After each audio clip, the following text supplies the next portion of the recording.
there, I'm Dawn Mello and I'm the Customer Service Manager for craftcuts.com. I also manage our hand painting department, and I wanted to give you a tutorial on how to paint a variety of stripes on wood letters. We can paint your letters for you, but if you want to paint your own, here's how to do it. I'm using 6-inch letters in a font called Luckiest Guy, cut from our Baltic birch wood, but you can order any size and any font.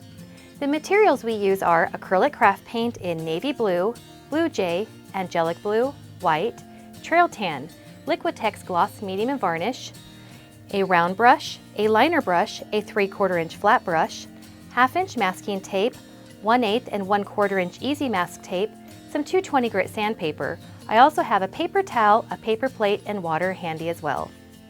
I've covered my table in butcher paper to protect it from the paint. First I'm going to paint the letter the base color.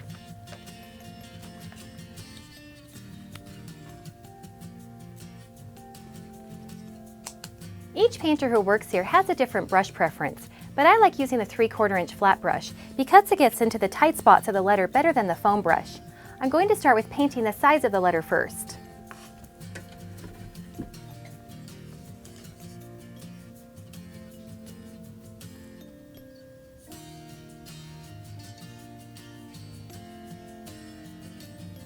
Once I have a good coat of paint on the sides, I sand off the paint buildup on the face of the letter. Next, I'm going to paint the face of the letter, brushing it on in the same direction as the wood grain. I don't need a lot of paint on my brush because I don't want it to drip onto the sides of the letter. Now that my base coat is dry, it's time to apply the stripes. This letter is going to get crisp white vertical pinstripes using 1/2 inch masking tape.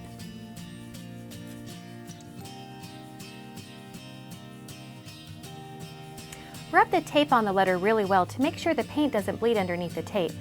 I use my round brush to paint on the white stripes, not using a lot of paint, knowing I'll probably have to do another coat.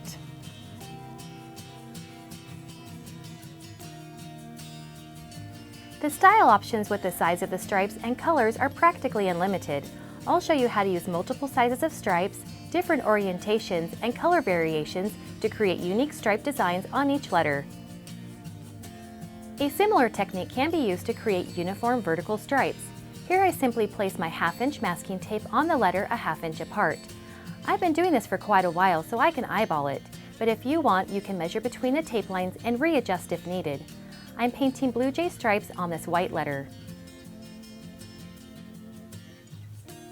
Turn the tape sideways to create horizontal stripes and alternate with 3 paints for a colorful finish. Here I use white, navy, and blue jay on a tan letter. I paint the white stripe on the letter first, skip 2 lines, paint a white line, skip 2 more, and so on, and repeat with the other 2 colors until all the lines are painted.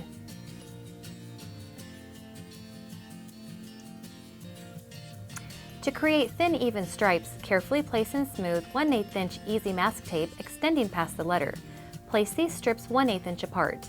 I'm going to paint alternating double stripes of trail tan, angelic blue, navy, and blue jay on this white letter with my round brush.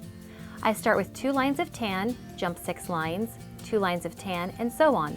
Repeat this process with the other 3 colors until all the lines are painted.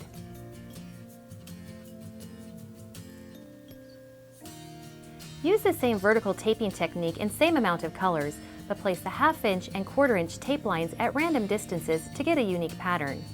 Multiple colors make this pattern pop, and again I'm using trail tan, angelic blue, navy, and blue jay on this white letter.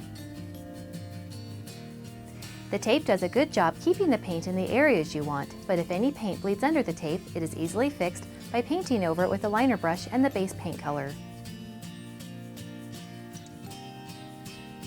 This same technique can be turned on its side for alternating horizontal stripes. I use blue jay and navy on this tan letter.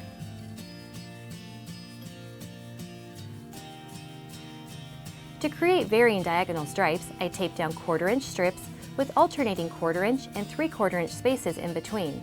Here I am painting angelic blue in the 3/4 inch spaces and white in the 1/4 inch spaces on a blue jay letter.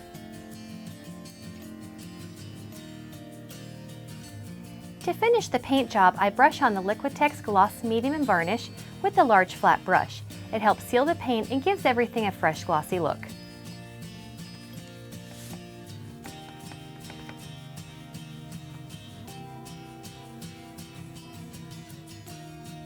Once the gloss medium and varnish is dry, I will go back and touch up the sides of the letters as needed.